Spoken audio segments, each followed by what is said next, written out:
तो न्यूमरोलॉजी और एस्ट्रोलॉजी, इन दोनों में क्या डिफरेंस रहता है? एस्ट्रोलॉजी और न्यूमरोलॉजी में डिफरेंस है केमिस्ट्री और फिजिक्स जैसा। ठीक अच्छा। है, वो एक अलग सब्जेक्ट है, ये एक अलग सब्जेक्ट है। ज्योतिष बहुत डीप और बहुत लंबा सब्जेक्ट है। ज्योतिष से ज़्यादा डीप बातें बताई जा सकती हैं। न्यूमरोलॉजी एक इजी 2 महीने में सीख कर आप लोगों के बारे में ऐसे बता सकते हो, लोगों की डेट ऑफ बर्थ सुन के उनके बारे में बता सकते हो। उनकी पर्सनालिटी असेसमेंट के लिए न्यूमरोलॉजी बहुत ज़्यादा अच्छी सब्जेक्ट है और वो ईजी टू लर्न है।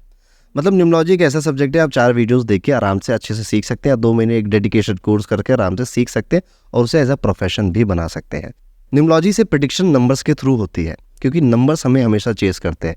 मैं आज आपका 50वां हूँ, ठीक है, 5 मेरा हमेशा से लकी नंबर रहा है। मेरे भाई भी नंबर 5 के हैं, ठीक है। तो जब भी मेरा 5 नंबर आता है मेरी लाइफ में, तो हमेशा कुछ अच्छा और बड़ा ही होता है, ठीक है। सो ऐसे नंबर्स हमेशा हमारा पीछा करते हैं। कुछ नंबर्स हमें बार बार दिखाई देते हैं, जैसे आपकी ऑडियंस बताएगी कि इसे 1111 बहुतों को बहुत बार दिखता है, 777 बहुत बार दिखता है, आपकी रूम का नंबर 111 है, ठीक है। सो ये नंबर्स हमारा पीछा करते हैं। ये अब ज्योतिष वेदों में लिखा था, ज्योतिष में ऋषि मुनि पराशर ऋषि ने किताबें लिखी हैं, पर न्यूमरोलॉजी वैदिक साइंस नहीं है। न्यूमरोलॉजी कोई ऐसा नहीं है कि कोई आकाशवाणी हुई हो, देवगुरु ने आके कहा हो, ऐसा कुछ। नो, ये प्योरली रिसर्च बेस्ड साइंस है, जो कि लोगों ने रिसर्च करी, लोगों ने बनाया, और इसमें कई सारी कंट्रीज इन्वॉल्व है। इसीलिए न्यूमरोलॉजी में आप देखोगे कि कई सारे अलग अलग सिद्धांत और अलग अलग सिस्टम है। जैसे कैल्डियन सिस्टम है, लूशो ग्रिड का सिस्टम है, कीरो का अपना सिस्टम है, पाइथागोरियस सिस्टम है, स्केल्डियन सिस्टम है। ऐसे अलग अलग सिस्टम है जिन्होंने नंबर्स की अलग अलग तरह से व्याख्या करी है।